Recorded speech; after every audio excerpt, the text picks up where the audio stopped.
Assalamualaikum warahmatullahi wabarakatuh. Kembali lagi dengan saya Titin Umiasi, CGP Angkatan 9 dari SD Negeri Banjaratma 04 Kabupaten Brebes. Hari ini saya ditemani dengan Pak Imam Wahyudi. Beliau adalah kepala sekolah dari SD Negeri Banjaratma 04. Selamat pagi Bapak. Ya. Bagaimana kabarnya Bapak? Ya. Bapak, untuk hari ini saya meminta izin kepada Bapak, meminta izin waktunya. Ada beberapa pertanyaan yang ingin saya sampaikan Bapak.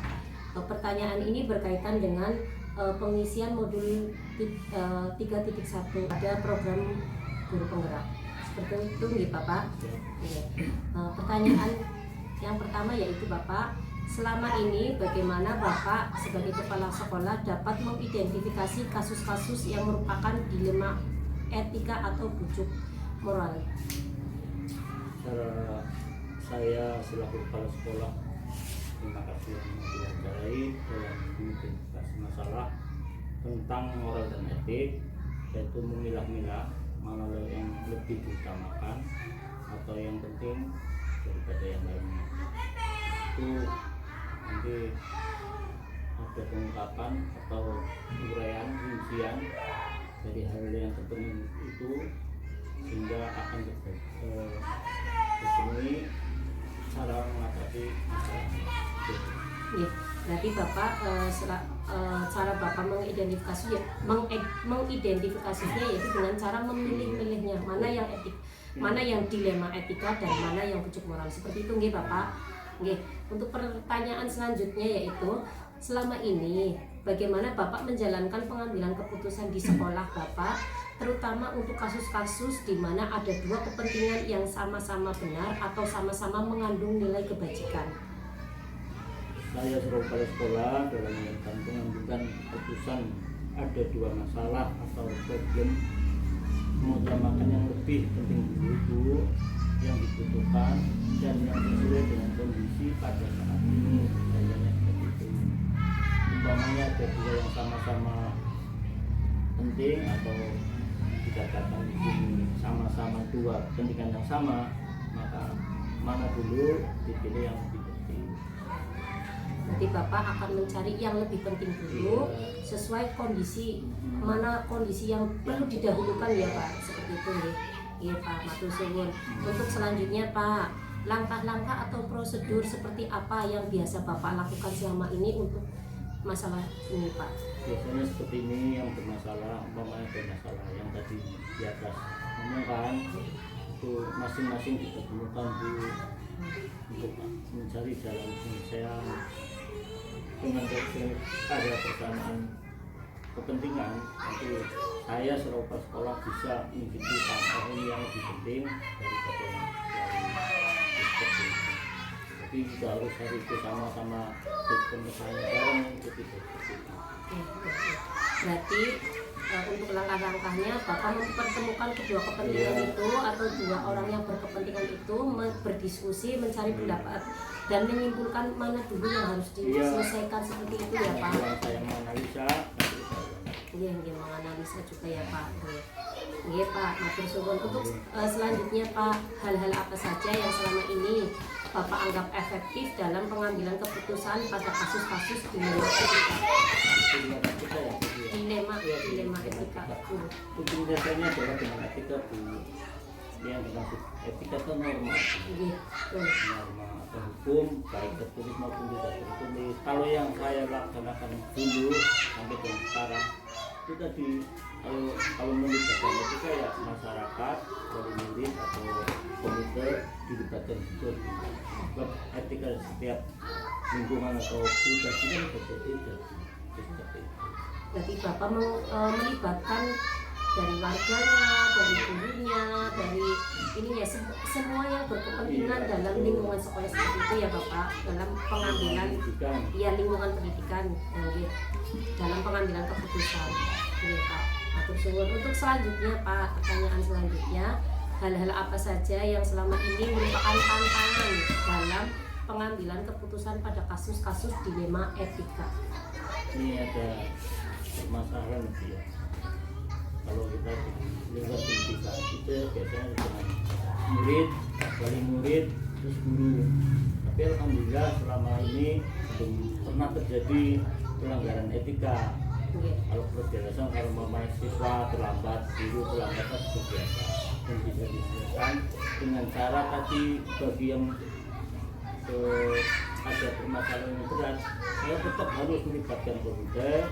Kalau mentok-mentoknya nanti didinakan seperti itu. Iya, berarti Bapak nanti dalam tantangannya Bapak tadi pengambilannya itu untuk selama ini sih tidak bermasalah ya Pak, ketika yang begitu seandainya begitu bermasalah sekali Bapak akan membawanya ke jalur kedinasan gitu. Pertanyaan selanjutnya nih Pak,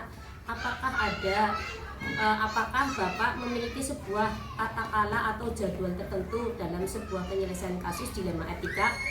Apakah Bapak langsung menyelesaikan di tempat atau memiliki sebuah jadwal untuk menyelesaikannya, bentuk atau prosedur seperti apa yang Bapak jalankan? Itu kalau itu macamnya schedule ya, kalau yang saya itu setelah menyusun schedule lalu penjadwalan rencana kegiatannya. Saya lebih mengutamakan yang tadi direncanakan, pelaksananya, penyelesaiannya itu per periode. Dan kalau yang lebih penting, kalau yang terpenting yang seketika itu harus diatasi ya diatasi. Tapi pakai priorisasi. Kalau yang utama berarti tidak pakai schedule yang sudah direncanakan. Namanya konsidental itu. Berarti untuk ada kalau dalam ini ya Pak, penjadwalan itu sebenarnya itu ada satu yang prioritas itu pasti langsung dilakukan ya Pak. Kalau yang tidak begitu itu nanti ada penjadwalan, ada periode tertentu untuk penyelesaian sebuah kasus seperti itu ya Pak. Oke Pak, matur suwun. Untuk selanjutnya Pak, adakah seseorang atau faktor-faktor apa yang selama ini mempermudah atau membantu Bapak dalam pengambilan keputusan dalam kasus-kasus dilema etika? Yang membantu sekali, terutama dari wali murid, terus komite, dari pihak kelurahan, dari dinas. Yang selama ini saya lakukan, yang sering banyak berperan itu dari komite kemudian dibantu wali murid. Ya, alhamdulillah sampai sekarang belum pernah seperti itu saudara anak makar ketikanya tidak baik ya wali murid dipanggil. Berarti untuk yang membantu wali murid, komite, lurah, dinas seperti itu ya. Dinas itu sudah mulai puncak lah ya kalau untuk hal-hal. Tapi untuk sementara kah baru hanya ke paling tertinggi adalah komite ya Pak seperti itu. Bagaimana dengan gurunya tidak ini? Gurunya dia dilibatkan. Kalau umpamanya guru kan berarti perorangan itu. Kalau umpamanya satu kelas berarti satu orang. Kita menyangkutnya kan satu bersama. Satu lingkup sekolah. Di dalam murid banyak komite. Dulu kadang-kadang menutup-nutupi Bu. Kalau komite kan ada. Seperti kemarin kejadiannya bisa diatasi, ada sedikit komite langsung kasih. Terus Pak, untuk pertanyaan terakhir Pak, dari semua hal yang telah disampaikan, pembelajaran apa yang dapat Bapak petik dari pengalaman Bapak dalam pengambilan keputusan dilema etika? Pembelajarannya saya petik dari itu bahwa yang namanya belajar itu tidak hanya di dalam kelas itu, baik guru maupun siswa, untuk mengatasi khusus pada etika. Yang penting kita menjaga norma-norma yang ada di dalam masyarakat. Itu yang penting. Kalau kan sudah ketahuan pakai adanya surat keputusan, surat bupati, tapi yang agak berat itu tentang etika itu. Ya, berarti dari pengalaman yang Bapak petik dalam pengambilan keputusan itu Bapak lebih menjaga ke norma ya Pak. Iya. Karena norma itu luas ya Pak ininya, jadi menjaganya di norma. Oke Pak, terima kasih untuk jawaban-jawaban dari Bapak. Semoga jawaban-jawaban ini bermanfaat, menambah pengalaman saya dalam pengambilan keputusan-keputusan yang bijak. Seperti itu ya Pak. Nggih, matur suwun. Oh nggih Pak, matur suwun sanget Pak. Pangapunten sing kathah nggih. Terima kasih Pak.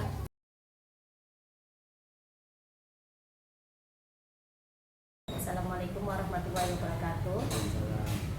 kembali lagi dengan saya Titin Umiasi CKP Angkatan 9 dari SD Negeri Banjaratma 04. Hari ini saya tidak sendiri, saya ditemani oleh Pak Haji Supriyono.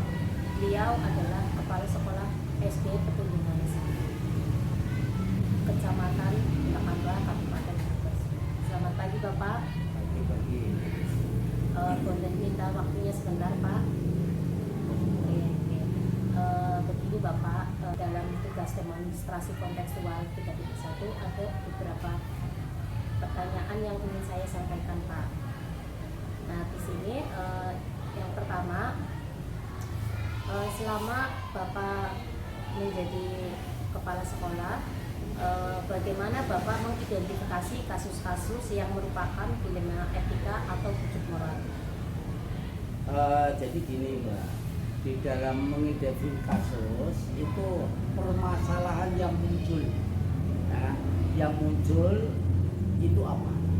Kemudian nanti biasanya kan jelas setiap saat mesti ada masalah.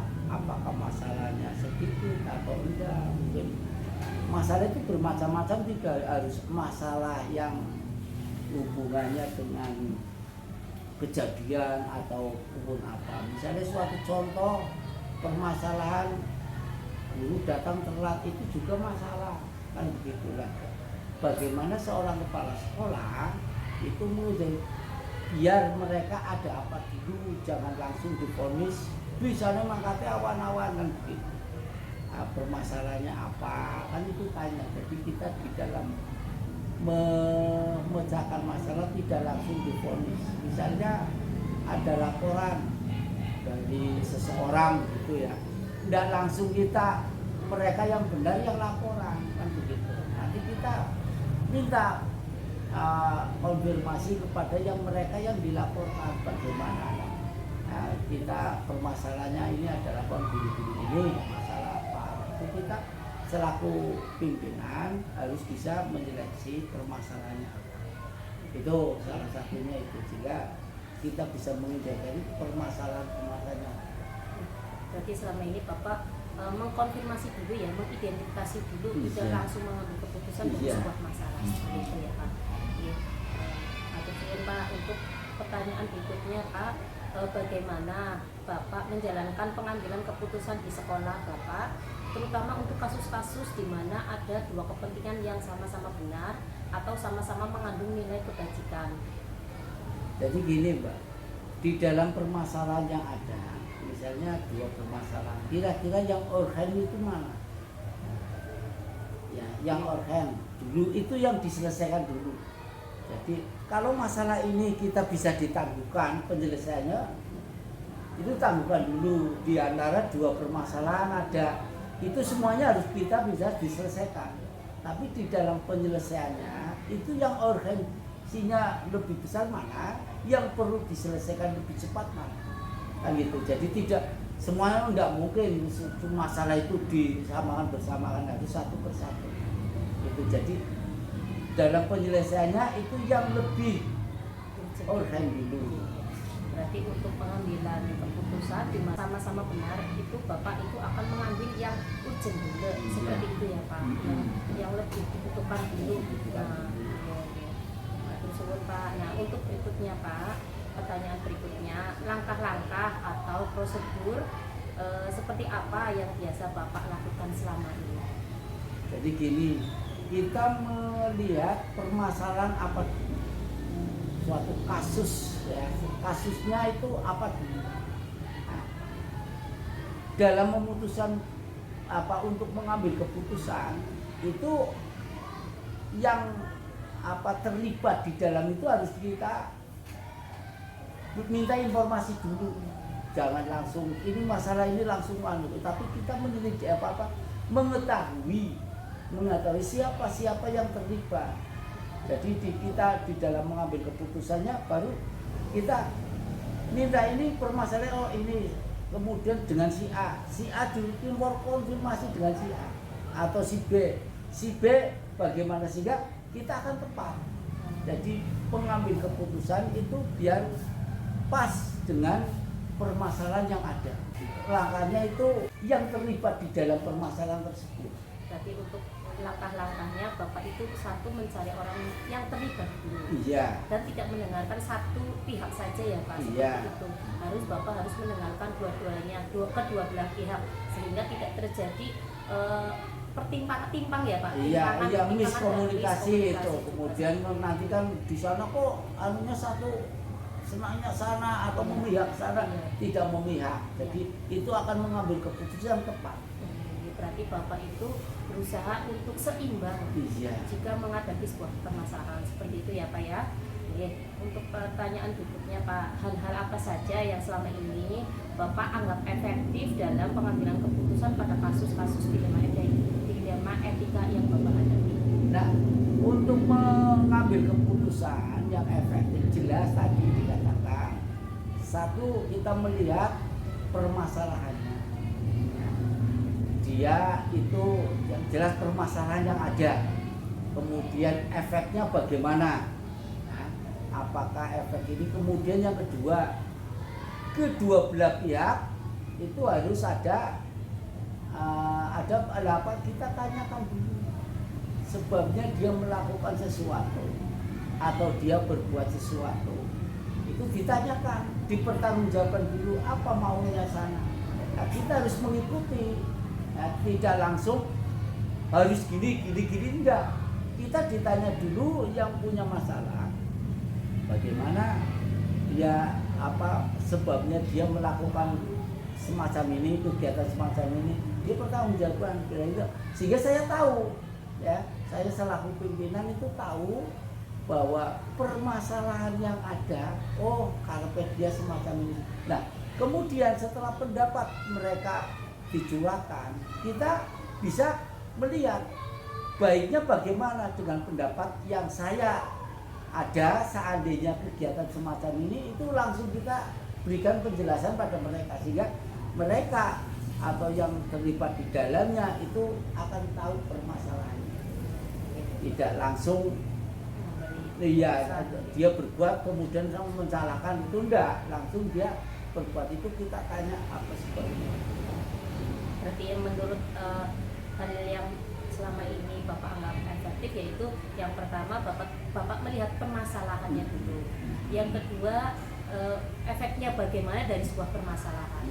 Yang ketiga Bapak itu memanggil kedua belah pihak agar mengkonfir agar tidak ada miskomunikasi. Dan yang keempatnya tadi bagaimana permasalahan itu nanti akan dia lakukan dan memberi efek pada yang lain, seperti itu ya Pak. Dan terakhirnya Bapak baru mengambil keputusan, jadi tidak terburu-buru seperti itu ya Pak.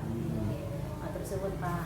Nah, untuk yang berikutnya Pak, hal-hal apa saja yang selama ini merupakan tantangan menurut Bapak dalam pengambilan sebuah keputusan pada kasus-kasus dilema etika?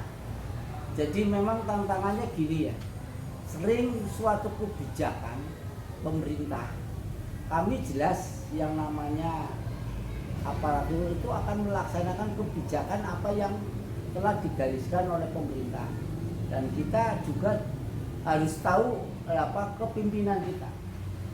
Biasanya kalau ada kebijakan baru, kita menyampaikan kepada teman, kepada seorang guru itu belum langsung menerima. Nah ini suatu tantangan, sehingga paling tidak seorang pimpinan harus tahu permasalahan kebijakan tersebut, harus bisa kemudian biar dijelaskan kepada teman-teman guru, ini loh kebijakan semacam ini, langsung disampaikan sehingga seorang guru menerima kebijakan itu dengan tahu permasalahannya. Ini memang suatu tantangan. Biasanya kan ada yang guru ini nanti gini, misalnya ada peron ini langsung mengecam, loh kayak gini kan begitu. Jadi paling tidak, karena Pak mereka tidak tahu. Nah kita selaku pimpinan harus tahu dulu kebijakan itu. Ini suatu tantangan biasanya di dalam memberikan penjelasan kepada teman-teman itu biar lebih jelas kan begitu. Berarti hal yang selama ini merupakan tantangan itu menjelaskannya ya Pak, dari suatu kebijakan. Kalau kebijakan ada pro dan kontra, dan Bapak itu menjelaskan kepada guru yang kontra agar sejalan bagaimana sih kebijakan itu harus diterima itu ya Pak ya. Oke, matur suwun Pak. Untuk pertanyaan berikutnya nggih Pak, apakah Bapak memiliki sebuah tata kala atau jadwal tertentu dalam sebuah penyelesaian kasus dilema etika? Apakah Bapak langsung menyelesaikan di tempat atau memiliki sebuah jadwal untuk menyelesaikannya? Bentuk atau prosedur seperti apa yang akan Bapak jalankan? Jadi gini, permasalahan jelas ada, kemudian juga dengan tugas yang kami emban. Suatu contoh, saya permasalahan ada mau mengadakan, misalnya kita dapat undangan rapat, ternyata setelah rapat di sini ada permasalahan. Kita biar seimbang, kita tetap rapat dilaksanakan, kemudian permasalahan yang ada itu harus diselesaikan. Nah, sehingga kita mungkin kalau memang permasalahan itu bisa ditempo, ya, itu nanti dulu besok kan begitu ya. Nah, sehingga kami punya anunya semacam itu. Yang penting kami misalnya di dalam ada rapat undangan ke sana, kita tetap mampir dulu pada kewajiban saya selaku pimpinan di sekolah ini. Tidak langsung kita ke Rapat ke tempat kan gitu, walaupun saya berusaha kita datang di sini, kita membagi tugas kepada teman-teman, ya, kita melihat laporan dari teman-teman apakah ada permasalahan atau tidak. Kalau tidak jadi soal. Kalau misalnya apa permasalahannya apa, di situ memang kalau itu bisa diselesaikan atau diputuskan saat itu. Kalau tidak ya udah, kita nanti saya rapat dulu besok atau mungkin nanti siang kan gitu pulang rapat, kita bisa diselesaikan. berarti ada tergantung masalahnya ya Pak ya, dari ini ya, tergantung masalahnya apa perlu diselesaikan secara sekarang atau nanti, seperti itu ya Pak. Jadi dalam memberi keputusan itu melihat keadaan permasalahan itu sendiri, seperti itu ya Pak. Pertanyaan selanjutnya ya Pak, adakah seseorang atau faktor-faktor apa yang selama ini mempermudah atau membantu Bapak dalam pengambilan keputusan dalam kasus-kasus dilema etika? Jadi gini Mbak, di dalam kita mengambil keputusan atau kita mengadakan musyawarah, jelas kita semuanya harus dirapatkan dulu dengan dewan guru. Jadi kebijakan-kebijakan yang saya akan berikan kepada teman-teman itu musyawarah. Ini kita akan melakukan kegiatan ini. Kemudian saya tidak langsung pendapat saya disampaikan. Kami minta masing-masing teman guru menyampaikan pendapatnya bagaimana. Setelah mendapat bermacam-macam ada, nanti diambil yang terbaik, dikesepakatan dengan teman-teman guru. Kegiatan ini nanti bentuknya semacam ini. Jadi saya di sini hanya bisa menyampaikan, kemudian kalau toh memang tidak disetujui oleh musyawarah, ya kita ngarah. Kita tidak langsung harus ini itu enggak. Jadi misalnya ada pendapat yang lebih baik kemudian disetujui oleh teman-teman, ya monggo kita ambil keputusan yang terbaik. Berarti yang membantu Bapak selama ini dalam pengambilan keputusan yaitu Dewan Guru ya, Dewan Guru, teman-teman, karena kita itu berpendapat ya Pak, saling berpendapat dari rekan-rekan Dewan Guru yang terbaik dari masalah tersebut, seperti itu ya Pak. Pertanyaan terakhir Pak, dari semua hal yang telah disampaikan, pembelajaran apa yang Bapak petik dari pengalaman Bapak selama mengambil keputusan di dilema etika? Jadi alhamdulillah kami di Petunjukan 1, kami memimpin di SD Petunjukan 1. Alhamdulillah semuanya kita bermusyawarah. Alhamdulillah juga kami di sini di SD Petunjukan 1 ada guru penggerak, ada 4, tapi yang sudah lulus itu sudah guru penggerak itu ada 2. Ini tinggal berjalan, berarti tinggal 2 lagi. Nah insya Allah tinggal 1 yang guru P3K yang belum, kemarin sudah lolos, hanya yang terakhir. Nah dalam hal ini kami itu hikmahnya adanya kegiatan semacam ini dengan kurikulum 13 itu sekolah sedikit agak naik prestasinya, sehingga guru-gurunya tanpa apa itu punya kreatif untuk bagaimana membawa anak itu biar merasa senang untuk belajar, kemudian bisa meningkatkan pendidikan yang ada. Alhamdulillah kalau kita memang dari dulu memang sudah banyak yang di SMP, tapi kemarin saja semuanya 100% bisa masuk mereka yang daftar, walaupun ada yang sekolah swasta, karena biasanya tergantung orang tua ya. Kalau kami memberikan kepada anak-anak itu di dalam melanjutkan silakan ambil mau sekolah negeri atau sekolah swasta, yang penting sesuai dengan keinginan anak dan orang tua. Ini biasanya orang tua, anggar orang tuanya biasanya langsung ke tes ya tes kan begitu. Jadi alhamdulillah segi positifnya kita kegiatan dengan adanya CGP atau guru penggerak itu meningkatkan sehingga kami terus terang teman-teman guru saya dorong agar bisa mengikuti dan bisa melaksanakan kegiatan CGP. Alhamdulillah SD kami sudah ada 4 guru CGP yang sudah dilaksanakan. Oh, berarti dari pengambilan keputusan selama ini Bapak lakukan di sini itu ya Pak, akhirnya meningkatkan pembelajaran ya. karena Bapak tadi ya tidak hanya melihat satu orang dari satu permasalahan terus satu orang, tapi kedua belah pihak diselesaikan secara baik-baik sehingga meningkatkan pembelajaran, kualitasnya meningkat, dan alhamdulillah di sini pun terdapat 4 CGP yang akhirnya menambah ini ya Pak ya, pengalaman mereka dari CGP untuk masuk ke SD Perlindungan 4 ya Pak, pengalaman dan hasil-hasilnya seperti itu nggih Pak. Nggih, kita sendiri kekompakan dari teman dewan guru itu ada kan begitu. Saling membantu. Nggih, saling membantu, adanya kekompakan nggih Pak.